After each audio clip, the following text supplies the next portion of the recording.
नमस्कार मित्रांनो, लग्नानंतर होईलच प्रेम या मालिकेच्या आजच्या भागात आपण पाहणार आहोत. काव्या ही पार्थच्या ऑफिसमध्ये आलेली असते. पार्थसाठी डब्बा देऊन ती लगेच निघणार असते. तेवढ्यात पार्थ तिला थांबवतो व म्हणतो, डब्बा आणलात आहे तर मला जेवण वाढा देखील. पार्थ पुढे प्लेट करतो तर काव्या बोलते, मला जेवण वाढता येत नाही. पार्थ म्हणतो, त्यात एवढं काय अवघड आहे.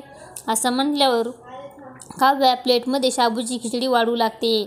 तितक्यात जीवा देखील पार्थच्या केबिनमध्ये येतो. त्या दोघांमधील जवळीक पाहून जीवाला राग येतो. पार्थ जीवाला म्हणतो, बरं झालं जीवा तू आलास. जीवा त्या ठिकाणी आलेला आहे हे समजतात काव्या खूप घाबरते आणि पार्थ जीवाला बोलतो की बरं झालं तू आलास. काव्याने माझ्यासाठी साबुदाण्याची खिचडी आणली आहे. तू एक काम कर, तू देखील खिचडी खा. तर काव्याकडे बघून जीवा बोलतो की प्रेमामध्ये शेअरिंग करायची नसते. तेव्हा काव्या ही जीवाकडे रागाने बघत असते आणि जीवा तिथून निघून जातो.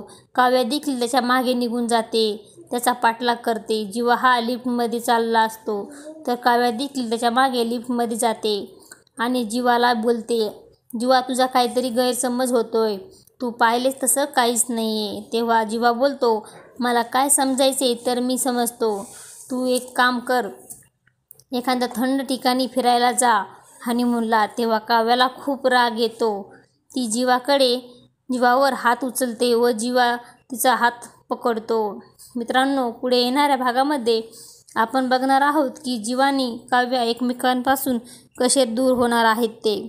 हे पाहणे अतिशय रंजक ठरणार आहे. तर लग्नानंतर होईलच प्रेम या मालिकेचे नवनवीन अपडेट्स पाहण्यासाठी आपल्या चॅनलला लाईक करा, शेअर करा आणि सबस्क्राईब करायला विसरू नका. धन्यवाद.